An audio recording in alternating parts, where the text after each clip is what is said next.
ሃይ ሰላም ናችሁ? እንዴት ናችሁ? ዛሬ እስቲ ስለ ፖስት ኤክስፖዠር ፕሮፊላክሲስ ወይም ደግሞ የ72 ሰዓቱ ኤአርቲ ድራግ የምንለውን እናወራለን።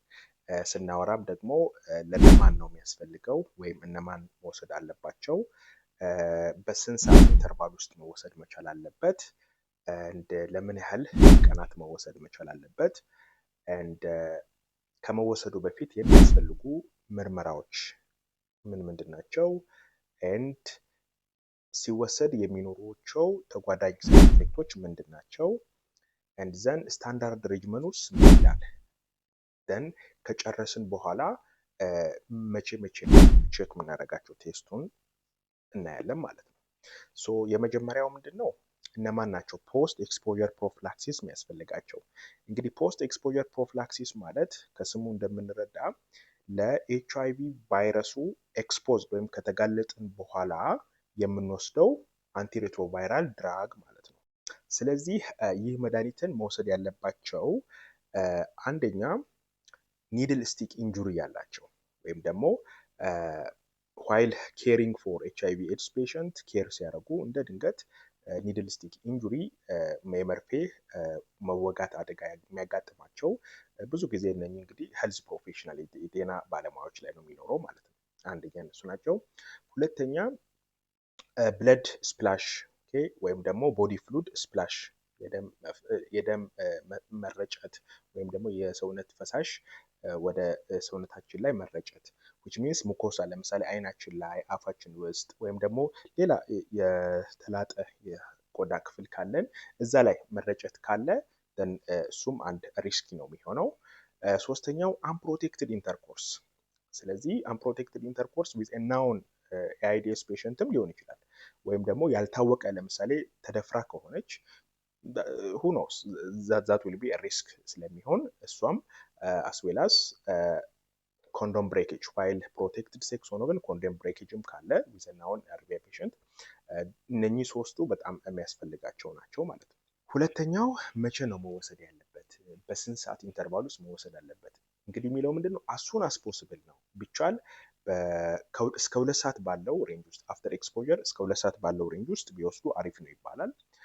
ግን ደግሞ ጀስት ማክሲመም ሊሚቱ እስከ 72 ሰዓት ነው።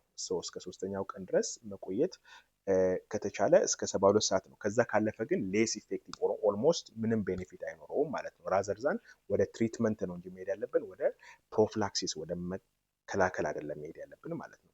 ስለዚህ ምንድነው the reason behind ይሄ 72 ሰዓት የተባለው ኢንተርቫሉ ጀስት ሙሉ በሙሉ ቫይረሱ ፕሮ ዲኤንኤ ፈጥሮ ወደ ሆስት ጂኖም ውስጥ ኢንተግሬት የሚያደርግበት ነው ወይም ደግሞ ወደ ሆስት ጂን ውስጥ ወደ ቪክቲም ጂን ውስጥ ሄዶ የሚቀላቀልበት ነው ማለት ነው። ወይም የሚዋሃድበት ስቴጅ ነው። ሰዓት ይፈጃል፣ ያን 72 ሰዓት ይፈጃል። ስለዚህ ያን ከመድረሱ በፊት መድኃኒቱን ብንወስድ that is very very effective ነው የሚሆነው ማለት ነው። so as soon as possible or within 2 hours ካልሆነ ግን 72 ሰዓት ማለፍ የለበትም። ይሄ ኢንተርቫሉ። ሶስተኛው ለስንት ቀን ይወሰድ ነው። እንግዲህ መወሰድ ያለበት እስከ 28 ቀን or for 4 weeks ነው። ይህ ደግሞ complete clearance of the virus residue ካለ የተደበቁ ቦታዎች ካሉ የቀሩ ቫይረሶች ካሉ ሙሉ በሙሉ just as long as possible ክሊር አውት እንዲያደርጉ የምንወስድበት ኢንተርቫል ነው። እስከ 28 ቀን ድረስ መወሰድ ይኖርበታል ዴይሊ ማለት ነው። ሌላኛው የሚያስፈልጉ ምርመራዎች ምን ምንድን ናቸው? አንደኛው ኤችአይቪ ቴስት ኢትሰልፍ መጀመሪያ ኤችአይቪ ቴስት ራሱ መመርመር መቻል ይኖርበታል። ዋይ? ምክንያቱም ኤችአይቪ ፖዝ ከሆነ ፕሮፊላክሲስ ሳይሆን ትሪትመንት ነው የሚያስፈልገው። ያን ነው ሪዝን ቢሃይንድ። ሁለተኛ ሄፓታይተስ ቢ አስ ዌል አስ ሄፓታይተስ ሲ ቫይረስ ስክሪኒንግ ያስፈልጋል። ለምን? ምክንያቱም ፖዝ ከሆነ ኤአርቲን በምንወስድበት ሰዓት ጀስት ሪላፕስ ወይም ደግሞ ፍሌር የመነሳት ቻንስ ወይም ደግሞ ጀስት ተደብቆ ካለ ኦር ሌተንት ሆኖ ካለ ጀስት ፍራንክ የመሆን ቻንስ ይፈጠርበታል። ፉል ብሎን ዲዝ ዴቨሎፕ ሊያደርጉ ይችላሉ ነው። ሌላኛው ሬናል ፋንክሽን ቴስት፣ ሊቨር ፋንክሽን ቴስት ያስፈልጋል። ይህ ምንድነው እንግዲህ ከሳይድ ኢፌክት አንጻር ነው፣ በኋላ እናየዋለን። መድኃኒቶቹ ለምሳሌ ቴኖፎቪር ኔፍሮቶክሲክ ነው። ስለዚህ ሬናል ፋንክሽን ቴስቱ የዚህ ሰውዬ መታወቅ መቻል ይኖርበታል ፈርዘር ዲቶሬት እንዳያደርግ።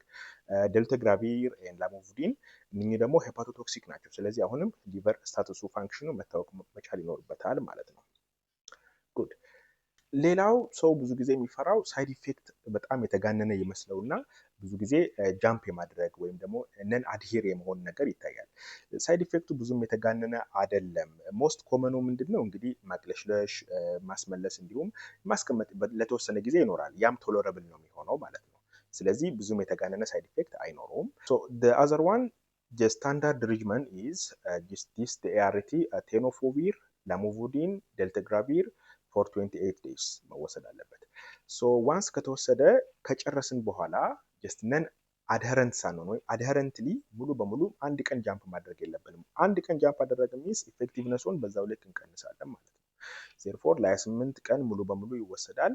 ከተወሰደ በኋላ 3 ኢምፖርታንት ታይሞች ላይ ቴስት መደረግ ይኖርብናል። ሶ የመጀመሪያው 6ኛ ሳምንት ላይ፣ ሁለተኛው 3ኛ ወር ላይ ኤንድ ሶስተኛው 6ኛ ወር ላይ ቴስት እናደርግና ዘን ፍሪ ሆኖ ካገኘ ነው ዘን ዳትስ ኦኬ ጨርሰናል ማለት ነው። ሶ ይህን ይመስላል። ቪዲዮን ከወደዳችሁት ላይክ፣ ፎሎ፣ ሼር፣ ኮፒ ሊንክ ማድረግ እንዳይረሳ። እናመሰግናለን።